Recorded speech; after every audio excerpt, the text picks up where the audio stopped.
జారుడు మెట్ల మీద నుంచి మన రూపాయి కిందకి జారిపోతుంది.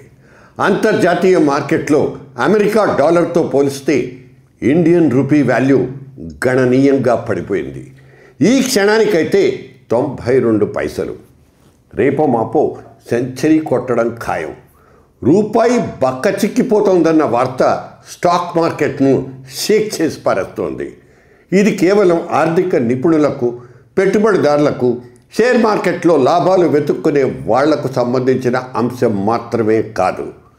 సగటు భారతీయుడి రోజువారీ జీవితాన్ని కుదిపేసే పిడుగుపాటు లాంటి వార్త. గత ఏడాది కాలంలో రూపాయి విలువ సుమారు 5% వరకు పతనమైంది. దేశంలో దిగుమతులు పెరిగి ఎగుమతులు తగ్గడం వల్ల ఏర్పడే కరెంట్ అకౌంట్ డెఫిసిట్, విదేశీ మారక ద్రవ్యం నిల్వలు తగ్గడం, అలాగే విదేశీ పెట్టుబడులు తరలిపోవడం ఈ సమస్యకు ప్రధానమైన కారణాలు. రూపాయిని బలహీనపరుస్తున్న క్షణాల్లో మొట్టమొదటిది ట్రేడ్ డెఫిసిట్. సింపుల్గా చెప్పాలంటే దిగుమతులు ఎక్కువైపోయి ఎగుమతులు తగ్గడం. ముఖ్యంగా ముడి చమురు, ఎలక్ట్రానిక్స్ దిగుమతులు మన విదేశీ కరెన్సీ నిల్వల్ని కరిగించి పారేస్తున్నాయి. దిగుమతులు అంటేనే మన దగ్గరున్న డాలర్లను చెల్లింపుల కింద ఖర్చు పెట్టేయడమే. దీంతో డాలర్లకు డిమాండ్ పెరిగి రూపాయి బలహీనపడుతుంది. ఇక రెండో కారణం అమెరికన్ ఫెడరల్ రిజర్వ్ వడ్డీ రేట్ల పెంపు. యుఎస్ ఫెడ్ వడ్డీ రేట్లను పెంచినప్పుడల్లా ఫారిన్ ఇన్వెస్టర్లు ఇండియా లాంటి అభివృద్ధి చెందుతున్న మార్కెట్ల నుంచి తమ పెట్టుబడిని వెనక్కి తీసుకోవడం కామన్. ఇది సర్వసాధారణంగా జరిగేదే. అధిక రాబడి కోసం ఆ పెట్టుబడులు డాలర్ ఆస్తుల్లోకి తరలిపోతాయి. ఇది మార్కెట్లో డాలర్ సరఫరాను తగ్గిస్తుంది. ఇక మూడో కారణం ముడి చమురు ధరల పెరుగుదల. మన దేశం క్రూడ్ ఆయిల్ అవసరాల కోసం సుమారు 85% దిగుమతుల మీద ఆధారపడుతుంది. అంతర్జాతీయంగా చమురు ధరలు పెరిగినప్పుడల్లా ఎక్కువ డాలర్లు ఖర్చు చేయాల్సి వస్తుంది. దీంతో రూపాయి మీద ఒత్తిడి పెరుగుతుంది. ఇక నాలుగో కారణం విదేశీ పెట్టుబడులు తగ్గుతూ పోవడం. ప్రపంచంలో ఏ మూలన ఏం జరిగినా స్టాక్ మార్కెట్ మీద ఎఫెక్ట్ కనిపిస్తుంది.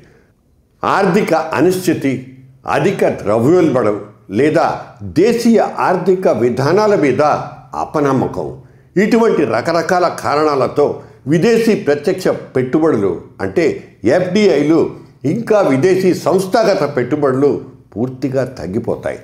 దీంతో దేశంలోకి డాలర్ల ప్రవాహం కూడా ఆటోమేటిక్గా తగ్గిపోతుంది.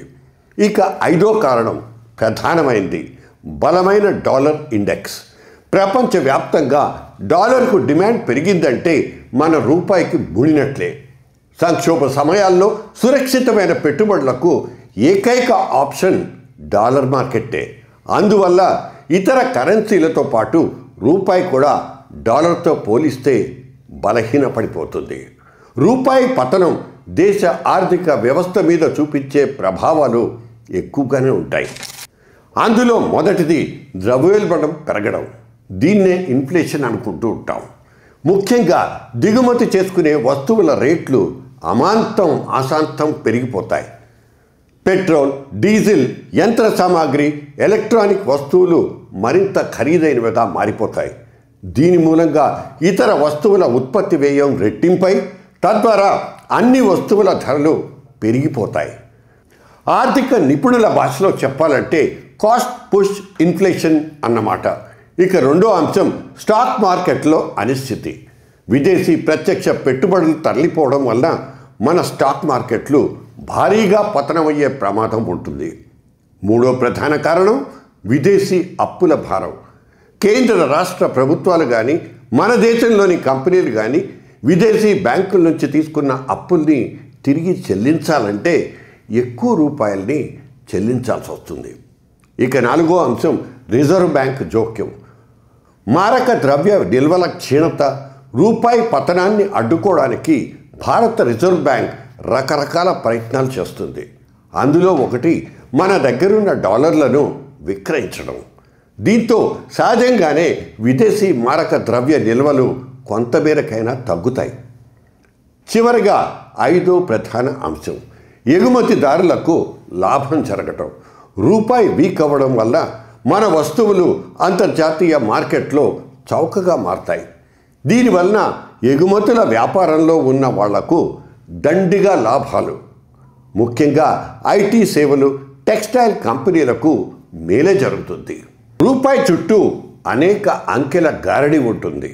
ఇంతకీ సామాన్యుడి సంగతి ఏంటనేదే ప్రశ్న. రూపాయి పతనం వంటింటి బడ్జెట్ పైన ప్రభావం చూపిస్తుందని ఇంతకు ముందే చెప్పుకున్నాం. అన్నిటికంటే ముందు పెట్రోల్, డీజిల్, వంట గ్యాస్ ధరల మీద ఖచ్చితంగా ఎఫెక్ట్ పడుతుంది. ముడి చమురు దిగుమతి వ్యయం పెరగడం వలన ఇంధనం ఖర్చులు పెరుగుతాయి. ఇది వంటగది బడ్జెట్ను నేరుగా ప్రభావితం చేసే అతి పెద్ద అంశం. రెండో ఎఫెక్ట్ వంట నూనెలు, పప్పు ధరల పెరుగుదల. మన దేశం పామాయిల్, సన్ఫ్లవర్ ఆయిల్తో సహా పప్పు దినుసులు, జీడిపప్పులు, బాదాం వంటి ఆహార పదార్థాలను దిగుమతి చేసుకుంటుంది. మూడో ఎఫెక్ట్ ఎలక్ట్రానిక్స్, మొబైల్స్ ఖరీదు. మనిషి నిత్య జీవితంలో విడదీయలేని భాగమైపోయిన మొబైల్ ఫోన్లు, ల్యాప్టాప్లు, టీవీలు, ఇతర ఎలక్ట్రానిక్ వస్తువుల ధరలు మరింత పెరుగుతాయి, మరింత ప్రియమైపోతాయి. ఈ వస్తువుల తయారీకి అవసరమైన విడి భాగాలు లేదా వస్తువుల దిగుమతి ఖర్చు కూడా పెరిగి తీరుతుంది. దీనివలన వాటి ఉత్పత్తి ఖర్చులు పెరుగుతాయి. అలాగే అమ్మకం ధరలు పెరుగుతాయి. నాలుగో ఎఫెక్ట్ విదేశీ ప్రయాణాలు, విదేశీ విద్య మరింత భారం. విదేశాలకు వెళ్ళాలన్నా, విదేశాల్లో చదువుకోవాలన్నా ఎక్కువ రూపాయలు చెల్లించి డాలర్లు కొనుగోలు చేసుకోవాలి. ఇక ఆఖరి ఎఫెక్ట్ గృహ రుణాలు, ఈఎంఐల మీద పడటం ఖాయం. ఇది ఎక్కువగా పరోక్ష ప్రభావమే అయి ఉంటుంది. ద్రవ్యోల్బణం పెరిగితే దాన్ని అదుపు చేయడానికి ఆర్బీఐ వడ్డీ రేట్లను పెంచే అవకాశం ఉంటుంది. ఇది గృహ రుణాలు, ఇతర రుణాల మీద ఈఎంఐల భారాన్ని ఖచ్చితంగా పెంచుతుంది. ఇటువంటి అనేక కారణాలు సామాన్యుడి మీద ఆర్థిక ఒత్తిడిని పెంచుతాయి. సో మిడిల్ క్లాస్ మహానుభావ, గుండె దిటవు చేసుకో. జారుడు బల్ల మీద మన రూపాయి ఇంకెంత కిందికి జారిపోతుందో వెయిట్ అండ్ వాచ్. మీ సతీష్ బాబు.